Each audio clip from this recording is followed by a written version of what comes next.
హనుమ ఔషధాలను నలిపి గాలిలోకి వదిలేశాడు. ఆ ఔషధాల వాసనను పీల్చి ఎంతో మంది వానరులు బ్రతికారు. యుద్ధ ప్రారంభం నుంచి ఇప్పటి వరకు మరణించిన వానరులంతా తిరిగి బ్రతికారు, ఊపిరి పీల్చుకున్నారు. రాక్షసులకి ఆ అవకాశం లేకుండా పోయింది. ఎందుకు లేకుండా పోయిందంటే, యుద్ధం మొదలైనప్పటి నుంచి మరణించిన ప్రతి రాక్షసుని రణరంగం నుంచి తొలగించాడు రావణుడు. వారందరినీ సముద్రంలో పారవేయించాడు. రణరంగంలో రాక్షసుల మృతదేహాలు కనిపించడం తనకు అప్రతిష్టగా భావించాడు రావణుడు. ఆ కారణంగా ఏ రాక్షసులు బ్రతికి బయటపడలేదు. రామలక్ష్మణులు వానరులు ఊపిరి పీల్చుకున్నాక ఔషధ పర్వతాన్ని వెనక్కి తీసుకుని వెళ్లి యథాస్థానంలో పెట్టి వచ్చాడు హనుమ. ఆసరికి సుగ్రీవుడితో సహా అందరూ సమావేశమై ఉన్నారు. హనుమతో ఇలా అన్నాడు సుగ్రీవుడు: కుంభకర్ణుడు కూలిపోయాడు, రావణుని కొడుకులు మరణించారు. ఇప్పుడు తానుగా వచ్చి యుద్ధం చేసేంత పరిస్థితి లేదు. ఇది అవకాశంగా తీసుకుని మనం లంక మీద దారి చేయాలి అన్నాడు సుగ్రీవుడు. రావణుడేమన్నా తక్కువ తిన్నాడా? అంతలోకి కుంభకర్ణు కుమారులైన కుంభ నికుంభులను యుద్ధానికి పంపించాడు. దీనితో రెచ్చగొడుతూ మేఘాలు గర్జిస్తూ పెద్దగా కేకలు వేస్తూ వచ్చింది రాక్షస సేన. చూశారు వారిని వానరులు. సింహనాదాలు చేస్తూ ఎదురు నడిచారు. ఇరు సేనలు ఢీకున్నాయి. ఒకరినొకరు కొట్టుకున్నారు, ఒకరినొకరు చంపుకున్నారు. కత్తులు, గదలు, శూలాలు, పరిసెలు, రాళ్లు, కొండలు విరామం లేకుండా యుద్ధం జరిగింది. ఒక్కో రాక్షసుడు 10-12 మంది వానరులను నలిపేస్తే వానరులొక్కడు 20-30 మంది రాక్షసులను మట్టుపెట్టారు. కుంభుణ్ణి ఎదుర్కొన్నాడు సుగ్రీవుడు. పిడుగును మించిన పిడికిలి బిగించాడు సుగ్రీవుడు. ఆ పిడికిలితో కుంభుని గుండెల మీద గుద్దాడు. ఆ దెబ్బకి కూలిపోయాడు కుంభుడు. అగ్నిహోత్రం ఆగిపోయినట్టుగా ఆగిపోయాడు. ప్రాణాలు కోల్పోయి కింద పడ్డాడు కుంభుడు. కుంభుని కళ్లేబరం కింద పడడంతో రాక్షస లోకం భయంతో గజగజ వణికింది. సుగ్రీవుని ఎదుర్కొన్నాడు నికుంభుడు. భయంకరమైన ఇనుప గుదియను అతనిపై ప్రయోగించాడు. వస్తున్న ఇనుప గుదియకు అడ్డంగా నిలిచాడు హనుమ. హనుమ గుండెను తాకి గుదియ పిండి పిండి అయిపోయింది. పిడికిలి బిగించాడు హనుమ. గాలి అంత వేగంగా వెళ్లి నికుంభుడి గుండె మీద గుద్దాడు. దెబ్బకి నికుంభుడి రొమ్ము పగిలింది. రక్తం వరదలు కట్టింది. అయినా తట్టుకొని నిలబడ్డాడు నికుంభుడు. అమాంతం హనుమని ఒడిసి పట్టుకున్నాడు. అతని పట్టుకుని లంకలోకి పరుగు తీశాడు. తనను ఎత్తుకొని పరిగెడుతున్న నికుంభుడిని తన పిడుగుద్దులతో హింసిస్తూ ఉన్నాడు హనుమ. అయినా పట్టువదలేదు నికుంభుడు. ఆఖరికి పట్టు నుండి తప్పుకున్నాడు హనుమ. నికుంభుడిని కిందకి పడదోశాడు. 2 చేతులతోనే తన మెడను విరిచి తల లాగి చంపేశాడు అతన్ని. చూశారది వానరులు. ఎంతగానో ఆనందించారు. కుంభ నికుంభులు యుద్ధంలో మరణించారని తెలిసి అగ్నిహోత్రంలా మండిపోయాడు రావణుడు. ఆగ్రహావేశాలతో ఉక్కిరి బిక్కిరి అయిపోయాడు. కరుణి కొడుకు మకరాక్షుణ్ణి కేకేశాడు. వచ్చాడు అతను. మకరాక్ష, యుద్ధానికి నువ్వు వెళ్లాల్సిన సమయం వచ్చింది. యుద్ధానికి వెళ్లి రామ లక్ష్మణుని నలిపేసి తిరిగిరా అని చెప్పాడు రావణుడు. రాజాజ్ఞను స్వీకరించాడు మకరాక్షుడు. బయలుదేరాడు. యుద్ధ రంగానికి చేరుకున్న మకరాక్షుడు తన బాణాలతో అంపవర్షం కురిపించాడు. అది చూసిన రాముడు రాక్షస సేన మీద శరవర్షం కురిపించాడు. అది చూసిన మకరాక్షుడు ఆగు అని హెచ్చరించాడు రాముణ్ణి. నా అదృష్టం పండింది, నువ్వు నాకు చిక్కావు. ఇప్పుడే నేను యమలోకానికి పంపుతాను. అస్త్రాలతో చేస్తావో గదా యుద్ధాలతో చేస్తావో యుద్ధం నీ ఇష్టం. రా, నీతో మళ్ళా యుద్ధానికైనా నేను సిద్ధం అన్నాడు మకరాక్షుడు. మాటలు కాదు, చేతలు చూపించు. దండకారణ్యంలో నీ తండ్రి కరుణితో సహా 14,000 రాక్షసుల్ని చంపింది నేనే అన్నాడు రాముడు. రాముడు మాట పూర్తి కానేలేదు. బాణం మీద బాణం ప్రయోగించాడు మకరాక్షుడు. వాటన్నిటిని తిప్పికొట్టాడు రాముడు. వీరిద్దరి అల్లెతాళ్ల మోత ఆకాశం అంతా ప్రతిధ్వనించింది. మకరాక్ష రామ బాణాలతో దిక్కులన్నీ కప్పబడ్డాయి. కోపంతో రగిలిపోయాడు రాముడు. ఎంచి 8 బాణాలు ప్రయోగించాడు. ఆ బాణాలతో మకరాక్షుని ధనస్సు విరిచేశాడు. దానితో తట్టుకోలేకపోయాడు మకరాక్షుడు. పిచ్చెక్కినట్టయింది. కాలాగ్నిలా శూలాన్ని రాముడిపై ప్రయోగించాడు. నిప్పులు కక్కుతూ వెళ్ళింది శూలం. 3 బాణాలు ప్రయోగించి దాన్ని ముక్కలు చేశాడు రాముడు. శూలం వృధా కావడంతో అమాంతం రాముడిపై పరిగెత్తుకుంటూ వచ్చాడు మకరాక్షుడు. అది చూసిన రాముడు అగ్నిహస్త్రం ప్రయోగించాడు. ఆ అగ్నిహస్త్రానికి గుండె పగిలి కింద పడిపోయాడు మకరాక్షుడు. మరణించాడు. మకరాక్షుడు చనిపోవడంతో వెనక్కి పరిగెత్తారు రాక్షసులు. లంకకు చేరుకున్నారు. రావణుని చేరుకొని జరిగినంత వివరించారు అతనికి. కోపంతో రగిలిపోయాడు. ఏం చేయాలిప్పుడని ఆలోచించాడు. ఇంద్రజిత్తు తప్ప మరో దిక్కు కనిపించలేదు అతనికి. పిలిచాడు అతన్ని. సమీపించిన ఇంద్రజిత్తుతో రావణుడు ఇలా చెప్పాడు: తండ్రి ఇంద్రజిత్తు,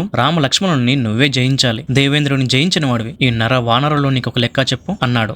మీరు విశ్రాంతి తీసుకోండి తండ్రి, ఇక ఆట నేను చూసుకుంటాను అని అన్నాడు ఇంద్రజిత్తు. సరాసరి యుద్ధ రంగానికి చేరుకున్నాడు. ఆ యుద్ధ రంగంలోనే శాస్త్రం ప్రకారంగా అగ్నికి ఆహుతి సమర్పించాడు. హోమం చేశాడు. గెలుపును సూచిస్తూ పొగలేని మంట లేచినప్పుడు అగ్నిహోత్రుడు ప్రత్యక్షమయ్యాడు. స్వయంగా ధనస్సును అందుకున్నాడు. హోమం పూర్తి అయింది. దేవతల్ని దానవుల్ని తృప్తిపరిచాడు ఇంద్రజిత్తు. దాంతో అంతవరకు కనిపించిన దివ్య రథం కనిపించింది అతనికి. రకరకాల ఆయుధాలతో నిండి ఉంది ఆ రథం. దానిని అధిరోహించాడు ఇంద్రజిత్తు. రామ లక్ష్మణులను సంహరించి నా తండ్రి రావణుడికి జయం చేకూరుస్తాను. ఈ భూమి మీద వానరుడు అనేవాడే లేకుండా చేస్తాను. ఇంద్రజిత్తుతో యుద్ధం ఎలాంటిదో మరోసారి చూపిస్తాను అన్నాడు ఇంద్రజిత్తు. ధనస్సు ఎక్కుపెట్టి రణరంగంలోకి దూకాడు. వానరుల మధ్య గల రామ లక్ష్మణులను తేరి చూశాడు. చూసి చూడనట్టు బాణాల వర్ష కురిపించాడు. అదృశ్యమయ్యాడు. మేఘాల్లోకి వెళ్లిపోయాడు ఇంద్రజిత్తు. అక్కడి నుంచి ఎవరికి కనిపించకుండా బాణాలను ప్రయోగించాడు ఇంద్రజిత్తు. అతని ప్రతి బాణం రామ లక్ష్మణులను గాయపరిచింది. గాయాల పాలవుతూ కూడా ఇంద్రజిత్తు పైకి ఎన్నో దివ్యాస్త్రాలను ప్రయోగించారు రామలక్ష్మణులు. అయితే వారు ప్రయోగించిన దివ్యాస్త్రాలన్నీ ఇంద్రజిత్తు దరిదాపుల్లో కూడా చేరలేదు. ఆకాశం అంతటా అంతటా పొగ కమ్మింది. దిక్కులు మూసుకున్నాయి. ఇంద్రజిత్తు కనిపించకుండా బాణాలు ప్రయోగిస్తున్నాడు. కానీ రాముడు ఎటు నుంచి బాణాలు వస్తున్నాయో గ్రహించి అటుగా బాణాలు ప్రయోగం చేశాడు. అయినా ప్రయోజనం లేకపోయింది. ఇంద్రజిత్తు బాణాలకి వందలు వేలాది వానరులు చనిపోయారు. కుప్పలు కుప్పలుగా నేలపై కూలిపోయారు. దాన్ని తట్టుకోలేకపోయాడు లక్ష్మణుడు. ఆగ్రహావేశుడయ్యాడు. రాముడితో ఇలా అన్నాడు, అన్నయ్య ఆజ్ఞ ఇవ్వండి, బ్రహ్మాస్త్రం ప్రయోగిస్తాను, రాక్షసులంతా చూస్తాను అన్నాడు లక్ష్మణుడు. వద్దు అని నివారించాడు రాముడు. ఒక్కరిని చంపడం కోసం రాక్షసులందరినీ బలి చేయడం న్యాయం కాదు. యుద్ధం చేయని రాక్షసులు కూడా ఉన్నారు అందులో. వారు ఏ పాపం చేశారని వారి ఉసురు తీస్తావు? యుద్ధం చేయని వారిని, దాగి ఉన్నవారిని, చేతులు జోడించి శరణున్న వారిని, పారిపోతున్న వారిని, స్పృహ తప్పిన వారిని చంపకూడదు. మహావీరుడు నువ్వు. నీకు యుద్ధ ధర్మాలు చెప్పాల్సిన అవసరం లేదు. నీ దృష్టి అంతా ఇంద్రజిత్తు మీదే ఉండాలి. అతన్ని చంపడమే బాధ్యతగా ప్రవర్తించాలి అని చెప్పాడు రాముడు. ఇంద్రజిత్తు మాయా యుద్ధం చేస్తున్నాడు. కనబడడం లేదు. కనిపిస్తే చాలు ప్రాణాలు తీసేస్తాను అన్నాడు రాముడు. ఒళ్ళంతా కళ్ళు చేసుకుని ఇంద్రజిత్తు కోసం ఆకాశమంతా గాలించసాగాడు. నీ ఓర్పు ఏపాటిదో నేను చూస్తాను అనుకున్నాడు ఇంద్రజిత్తు. మహాబలవంతులైన బంధువులు, రాక్షస ప్రముఖులైన అందరూ మరణించడాన్ని గుర్తు చేసుకున్నాడు. అతను బాధపడ్డాడు. కోపోద్రిక్తుడయ్యాడు. కళ్ళెర్రజేశాడు. మాయా సీతను సృజించాడు. ఆ సీతను సృజించి వానరుల ముందు నుంచున్నాడు.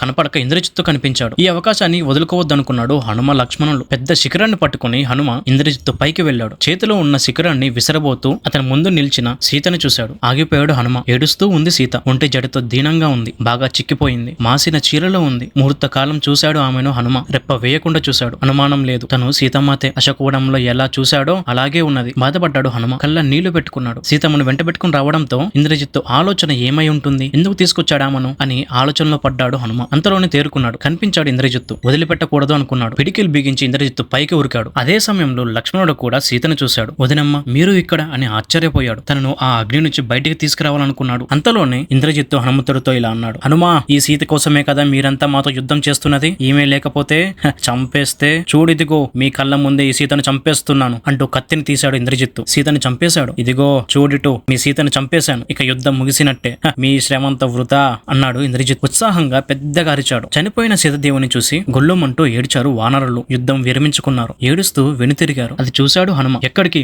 మనం వీరులం. సీతాదేవుని చంపి పాపం ఒడిగట్టుకున్నాడు ఈ ఇంద్రజిత్తు. వాడిని వదిలిపెట్టకూడదు. మనం వెనుకంజ వేయకూడదు. రండి ఈ రాక్షసుల్ని నాశనం చేద్దాం. ఆ మాటకు వానరులంతా రెచ్చిపోయారు. హనుమంతుడైతే లక్కకు ఎక్కువగా రాక్షసుల్ని చంపేశాడు. ప్రళయ యముడిలా రెచ్చిపోయాడు. దగ్గరగా ఉన్న పెద్ద బండరాయిని అందుకున్నాడు హనుమ. దానిని ఇంద్రజిత్తు పైకి విసిరి కొట్టాడు. మెలకువగా దాన్ని పక్కకు విసిరేశాడు ఇంద్రజిత్తు పక్కకు విసిరేసిన ఆ రాయ కింద పడి అనేక మంది రాక్షసులు మరణించారు. ఇక ఆ తర్వాత లంకలోకి వెళ్లిపోయాడు ఇంద్రజిత్. హోమం చేసేందుకు నికుంభీల చైత్యానికి బయలుదేరాడు. చేరుకున్నాడు. అక్కడికి యజ్ఞ భూమిలో హోమం చేయడం ప్రారంభించాడు. అదేసరికి లక్ష్మణుని తీసుకుని రాముడి దగ్గర చేరుకున్నాడు హనుమ. రామును చూస్తూనే రోధించాడు హనుమ. ఏమైంది హనుమ అని అడిగాడు రాముడు. చెప్పడానికి నోరు రావడం లేదు స్వామి. జరగరానిదేదో జరిగిందని ఊహించాడు రాముడు. లక్ష్మణుని చూశాడు. ఎందుకు ఏడుస్తున్నావు? ఏమైంది హనుమ అని అడిగాడు రాముడు మళ్ళీ. ఏం చెప్పమంటావయ్యా? సీతమ్మ తల్లిని ఇంద్రజిత్తు చంపేశాడు. మేమంతా చూస్తుండగానే యుద్ధ రంగంలో సీతను చంపేశాడు అన్నాడు హనుమ. ఆ మాట వినగానే స్పృహ కోల్పోతున్నట్టుగా అనిపించింది రాముడికి. అదేసరికి కన్నీరు పెట్టుకున్నాడు లక్ష్మణుడు. అంతలో యుద్ధరంగంలో వానరులు రాక్షసులు ఎవరూ లేకపోవడంతో విభీషణుడు రామ లక్ష్మణుల దగ్గరికి వచ్చాడు. కన్నీరు పెట్టుకుంటున్న హనుమను చూశాడు. ఏమైందో తెలుసుకున్నాడు. లక్ష్మణుడు ఇలా అన్నాడు, విభీషణ విన్నావు కదా, సీతమ్మ తల్లిని చంపేశాడు ఇంద్రజిత్తు అని చెప్పాడు లక్ష్మణుడు. జరగని పని అని అన్నాడు విభీషణుడు. సముద్రం ఇంకిపోవడం, సీతాదేవుని ఇంద్రజిత్తు చంపడం అసంభవం. రావణునికి సీతమ్మ అంటే చాలా ఇష్టం. ఆమె మీద ఈగ వాలనీయడతడు. అలాంటిది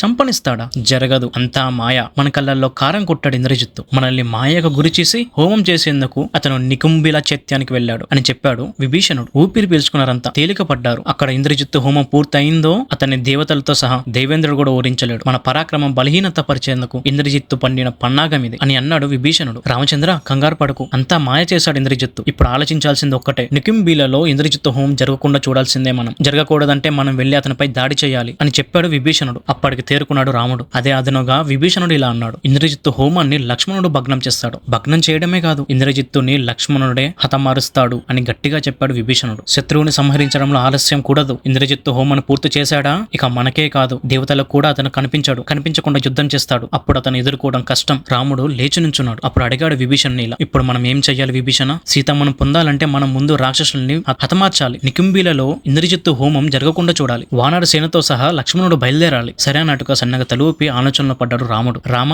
గతంలో ఇంద్రజిత్తు గొప్ప తపస్సు చేశాడు. బ్రహ్మను మెప్పించి బ్రహ్మ దగ్గర వరం పొందాడు. బ్రహ్మ శిరోనామకాస్త్రం, కాలగమనం, గుర్రాలు సంపాదించాడు. నికుంభిలలో హోమం పూర్తి చేసుకుని అతను యుద్ధ రంగంలోకి వచ్చాడా మనలో ఎవరం బతకం, సందేహం లేదు, అంతా చనిపోతాం అన్నాడు విభీషణుడు. ఆ మాటకు ఆశ్చర్యపోయారంతా. ప్రాణాలు గుప్పిట పెట్టుకుని నుంచున్నారు. ఇక ఆ తర్వాత జరిగిన కథ, ఇంద్రజిత్తు ఏ అస్త్రాలు ప్రయోగించాడు, చేశాడు, లక్ష్మణుడు ఏ అస్త్రాలు ప్రయోగించాడు, అసలు ఇంద్రజిత్తుకి ధర్మదేవతకి ఉన్న లింక్ ఏంటి? ఇంద్రజిత్తు గురించి చెప్పడానికి ఒక్క ఎపిసోడ్ సరిపోదండి. ఇంద్రజిత్తు ఒక మహావీరుడు. పూర్తి ఇంద్రజిత్తు కథ తెలుసుకోవాలంటే కామెంట్ బాక్స్ లో కామెంట్ చేసేయండి. మీకోసం ఇంద్రజిత్తు సిరీస్ ని తీసుకొస్తాను. అలాగే మరో మంచి ఎపిసోడ్ తో మీ ముందుకు వస్తాను. Don't forget to subscribe and like. See you in next video. Bye.